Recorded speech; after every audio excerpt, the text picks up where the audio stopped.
자, 22쪽에 지난 시간에 있는 거 정리 하나만 좀 하겠습니다. 빅뱅이 일어나고 나서 지금 우리가 하는 27쪽까지의 전체 컨셉을 얘기하면 이겁니다. 포인트는 원소예요. 뭐라고? 원소와 물질. 그러니까 우리 주변에서 쉽게 볼 수 있는, 사실은 과학자들이 쉽게 보는 거죠. 우리는 이제 물질을 보는 거고, 물질의 정체가 뭔지는 정확하게는 알 수는 없고, 그냥 대략 나무네, 고무네, 금속이네, 뭐 이런 정도죠. 이거 보고 철이라고 안 하고 금속이라고 하는 사람은 그나마 조금 고급진 표현을 쓰는 거고, 맞습니까? 그 다음에 물질의 상태가 어떻다, 고체다, 액체다, 기체다, 뭐 있다는 소리 하고, 그죠?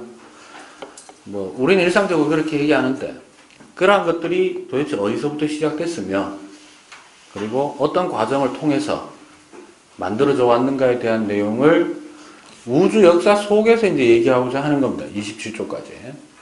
그래서 지난 시간까지 한 거는 우주가 처음에 이제 시작될 때 빅뱅이라는 걸로 시작을 해서 처음으로 물질이라는 것이 발생을 할 때 최초로 38만 년이 됐을 때 원자라는 것이 탄생되고 그 원자라는 것이 현실 세계에서도 기본 입자로서 작용하는 상황입니다. 그죠? 그래서 그때 원자가 처음 만들어져서 지금까지 기본 입자는 원자 상태가 기본 입자가 되는데 그때 만들어진 원소의 종류는 딱 두 종류라는 거죠. 수소하고 헬륨. 근데 우리 주변에 둘러보면 수소, 헬륨 말고도 많은 종류가 있습니다. 약 110여 종. 우리가 배우는 범위 안에서는. 그래서 그러한 놈들이 어떤 과정을 통해서 만들어졌느냐라고 할 때 이제 리튬부터 한 철까지는 항성의 진화 과정 중에 핵융합의 종류에 따라서 됐습니까? 만들어지고 그 다음에 두 번째로는 역시 항성의 진화 과정이라고 볼 수 있는데 항성이 이제 너무 최초 질량이 되게 큰 놈인 경우에 최종 단계 중에 대부분은 찌그러드는 거예요. 뭐라고? 핵융합이 끝나고 나서 더 이상 핵융합을 할 수 없으면 바깥으로 내보낼 수 있는 에너지가 없기 때문에 중력만 남아서 얘가 응축이 됩니다.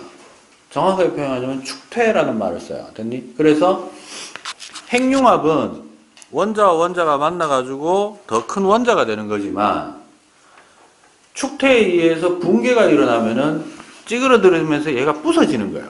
원자 핵이.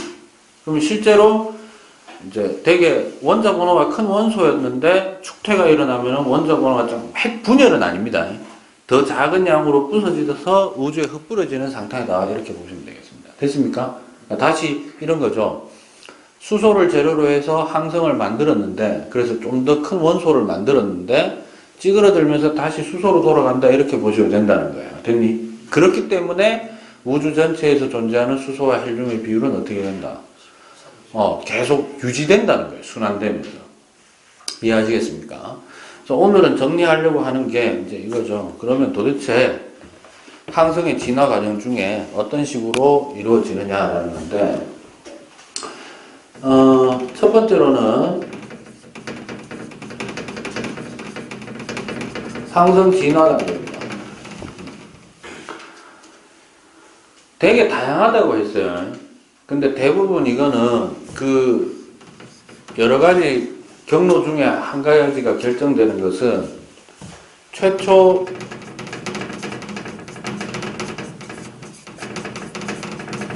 성운 질량에 따라서 결정이 됩니다. 그래서 아예 말로 하나 우리가 익혀놓고 합시다. 성운의 질량이 작으면 뭐하면?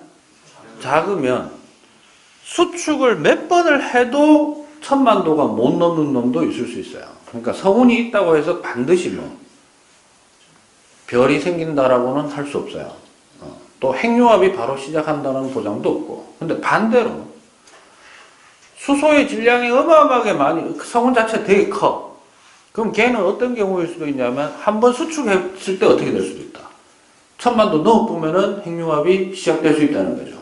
됐습니까? 그럼 봐봐. 결국 질량이 크면 클수록 쉽게 핵융합이 될 수 있다는 얘기는 바꿔 얘기하면 빠르게 진행된다라는 얘기도 된다는 겁니다. 알겠습니까? 그래서 우리는 성운 질량이 보통 크면 클수록 속도도 빠르고 진화 속도도 빠르고 빨리 죽는다. 됐나? 그러니까 진행 속도가 빠르다라는 거에 이제 포인트를 두셔야 되고, 당연히 방출하는 에너지량도 어떨까? 많습니다.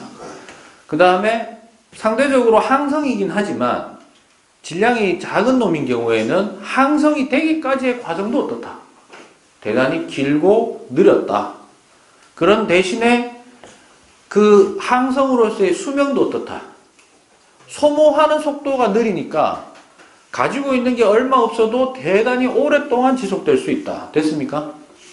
그렇게 두 가지 정도로 좀 생각하시면 될 것 같아요. 그래서 기준을 누구로 잡느냐면 태양을 기준으로 잡습니다. 누구를 기준으로 잡는다고? 자, 첫 번째로는 태양과 질량이 비슷한 천체인 경우에는 어떻게 되느냐 이런 얘기죠. 미리 답부터 쓸게요. 일단 시작은 뭘로 시작한다? 주계열성으로 시작해서 대단히 오랫동안 버팁니다.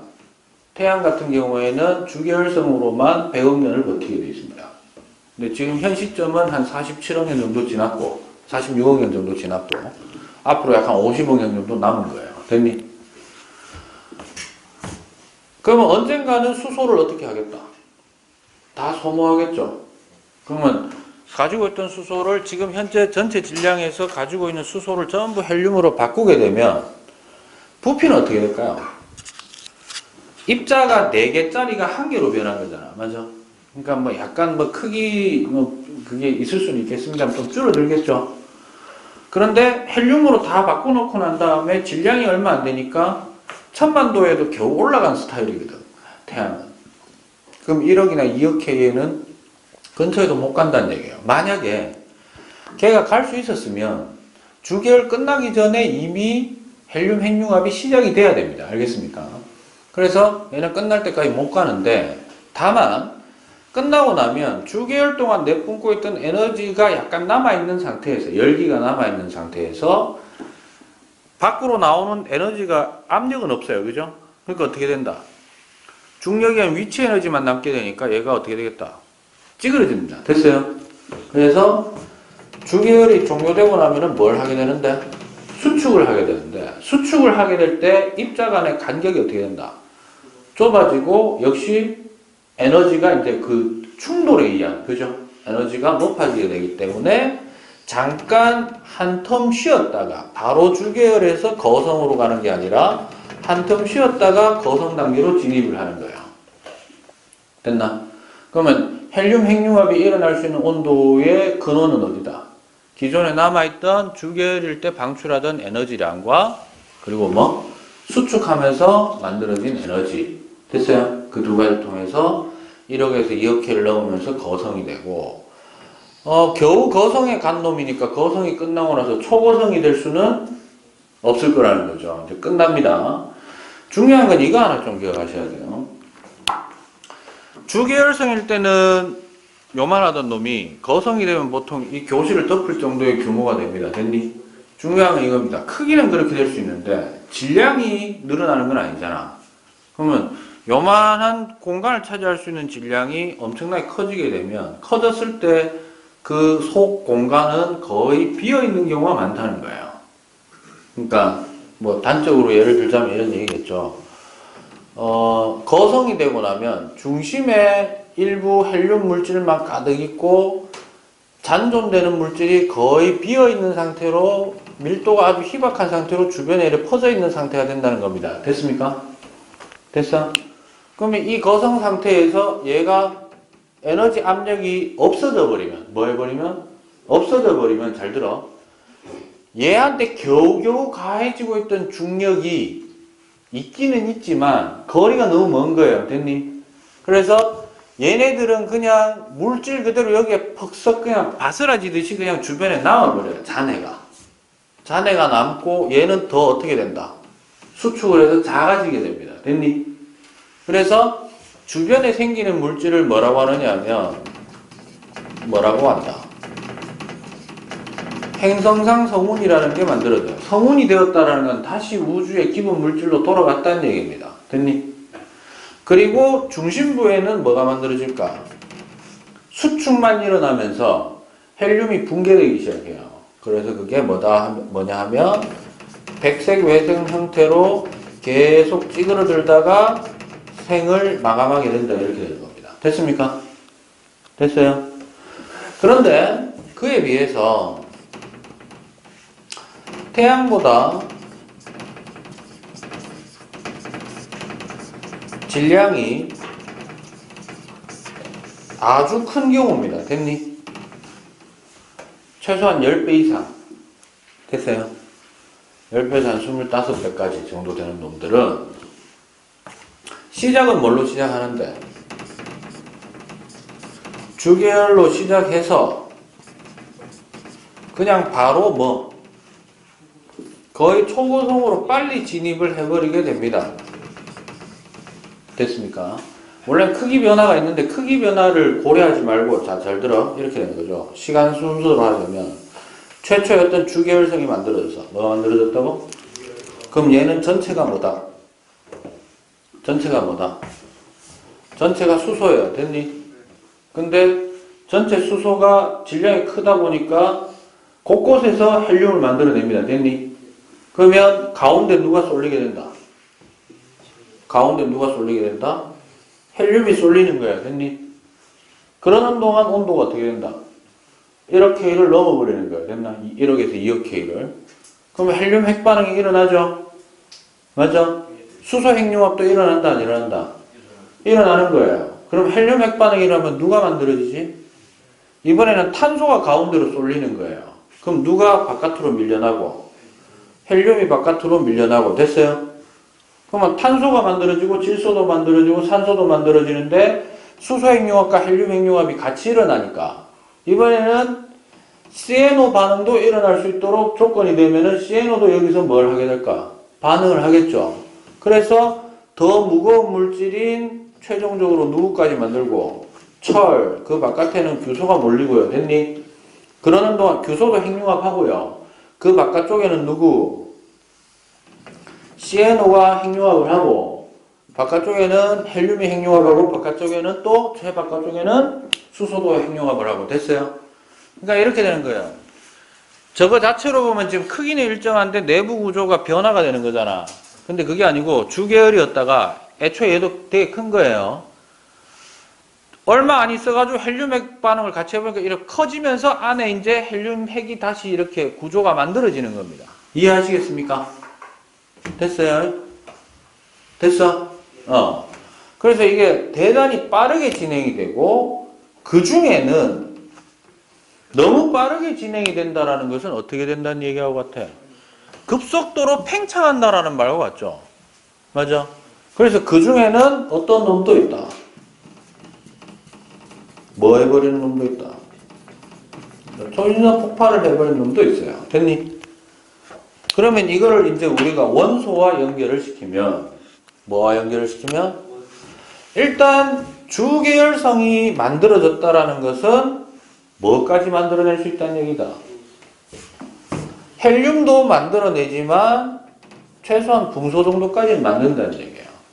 됐죠? 그 다음에 거성이 되었다라는 것은 헬륨 핵반응을 통해서 뭐를 만들고 탄소도 만들지만 경우에 따라서는 한 산소, 조금 더 질량이 큰 놈이었다면 마그네슘 정도까지도 만들어낼 수 있다는 겁니다. 됐습니까? 그 다음에 초고성이 됐다라는 것은 어쨌든 어디까지 만들 수 있다? 철까지 만들어낼 수 있다 이런 얘기죠. 됐어? 그래서 핵융합 반응에 의해서는 수소나 헬륨보다 더 무거운 원소인 리튬부터 해가지고 철까지는 마구 만들어낼 수 있는데 철보다 무거운 원소들은 어디에서? 요 상황일 때만 이제 뭐보다 무거운? 철보다 무거운 원소가 만들어진다라는 겁니다. 됐습니까? 됐어?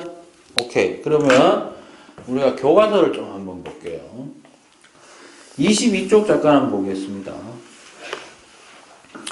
22쪽에 하나, 둘, 셋, 넷, 다섯 번째 줄에 그림 1-7은 우주 초기의 별이 탄생한 과정을 나타낸 것이다. 수소와 헬륨은 우주 전역에 존재하지만 뭐라고 되어 있어? 모든 곳에서 밀도가 균일한 것은 아니다. 그러니까 많이 몰려있는 것도 있고 빈 공간도 있고, 특별히 밀도가 높은 곳은 밀도가 낮은 곳에 비해 중력이 더 커지고 따라서 더 많은 수소와 헬륨을 끌어당기게 된다. 질량이 점점, 그러니까 애초에 이런 얘기죠. 골고루 있는 게 아니고 한쪽에 조금 더 많이 몰려있고 적게 몰려있으면 결국 적게 있는 쪽에 있는 놈들이 많은 쪽으로 어떻게 될 수밖에 없다. 쏠려 들어가면서 질량을 계속 증가시킬 수밖에 없다는 얘기입니다. 이 과정이 점점 빠르게 진행되어 주변에 비해 밀도가 매우 높은 가스구름이 만들어지고, 가스구름 중에서도 더 진한 부분을 성운이라고 원래 규정을 짓는데 1학년 과정에서는 가스구름이나 성운이나 똑같은 놈으로 보셔도 크게 무리는 없습니다. 알겠습니까? 그래서 성운을 만들고 여러 개의 원시별이 만들어지고, 그 다음 1000만 K 이상이 되면은 핵융합이 시작되고 안정화가 이루어지면 주계열로 이제 시작을 하게 된다, 이런 뜻입니다. 됐어요? 오케이. 23쪽에 가시면 철보다 가벼운 원소의 생성. 모든 별의 진화는 수소의 핵융합 반응으로 시작된다. 바꿔 얘기하면 모든 별은 주계열성으로 시작하게 된다. 핵융합은 가벼운 원자 핵 몇 개가 결합하여 더 무거운 원자핵을 만드는 것으로 별이 방출하는 에너지의 근원이다. 수소 핵융합 반응이 일어나면 헬륨 원자핵이 만들어지고, 수소가 모두 헬륨으로 바뀌면 핵융합 반응이 멈추고, 주변에 반응하지 않은 수소를 남긴 채 헬륨으로 이루어진 중심부는 중력작용으로 뭐한다? 수축한다. 지금 얘기하는 거는 태양과 비슷한 정도를 얘기하는 겁니다. 알겠어요? 그래서 수축으로 인해서 급격히 온도가 높아지고 다시 몇억 K 이상이 되면, 1억 K 이상이 되면 헬륨 핵반응이 돼서 이제 탄소, 산소와 같은 원소가 만들어질 수 있다, 이런 뜻이야. 됐습니까? 네, 그걸 설명해. 넘어가시고. 별의 중심부에 있던 헬륨이 모두 사용하면 핵융합 반응이 멈추고 주변에 반응하지 않은 헬륨을 남기는 탄소로 이루어진 중심부는 중력의 작용으로 수축하게 되고, 네온과 마그네슘 같은 놈이 만들어질 수도 있다. 수축으로 인해서. 됐어요? 그럼 앞에서 얘기하는 걸로 얘기하자면 백색 외성 단계에서. 뭐에서? 백색 외성 단계에서. 그 다음에 이제 뭐 나머지는 쭉 읽어보시면 되고, 밑에 24페이지 그림에 보면 수소가 헬륨 핵반응에 의해서 CO, 그 다음에 O에 의해서 황이나 규소, 철 이렇게 만들어지잖아요. 그죠? 그래서 25쪽에 보시면 철보다 무거운 원소의 생성에 대한 것도 나와 있습니다. 뭐가 되느냐 하면은 초신성으로 폭발하면서 만들어지고, 중요한 거, 초신성 폭발이 일어나면 마지막 폭발 과정에서 만들어진 철보다 무거운 원소를 포함하여 별의 진화 과정에서 만들어진 탄소, 질소, 산소, 철 등이 우주 공간으로 방출된다. 그래서 밑에 보시면 이후 새로운 별을 만드는데 다시 사용된다, 이렇게 돼 있죠. 그러니까 이런 거예요. 한 놈이 별로 만들어져서 성운이, 그 중에 얘가 어떠한 방식으로든 간에 만들어 놓은 거를 퍼뜨리게 되는데 초인성 폭발을 하게 되면은 좀 더 세고 먼 지역까지 얘가 쭉 퍼져나가겠죠. 그리고 또 좀 더 무거운 원소들이 퍼져나가게 될 겁니다. 주의하실 점은 초인성 폭발이 일어나면 철보다 무거운 원소만 만들어지는 거가? 그게 아니고요. 이 상태에서 빵 터졌다고 생각해봐. 알았어? 이 상태에서. 그러면 뭐도 날아갈 수 있고, 철도 날아가고, 교소도 날아가고, CN도 날아가고, 헬륨도 날아가고, 수소도 날아가는 거예요. 사실은 초신성 폭발이 일어날 정도의 항성은요, 수소를 제일 많이 가지고 있는 상태에서 터집니다. 됐니? 애초에 수소를 너무 많이 가지고 있기 때문에. 됐나? 그러면 그게 다시 우주에 흩뿌려지게 되고, 그러면 그 주변에 만약에 어떤 성운이 있었다면, 뭐가 있었다면? 성운이 있었다면 거기에 걔가 수축, 팽창을 할 수 있는 압력을 한번 던져주면서 새로운 물질을 더 유입시킬 수도 있는 거죠. 이해됐습니까? 그런 형태에 대한 내용을 설명을 해놓은 게 25쪽까지의 내용 되겠습니다. 됐습니까?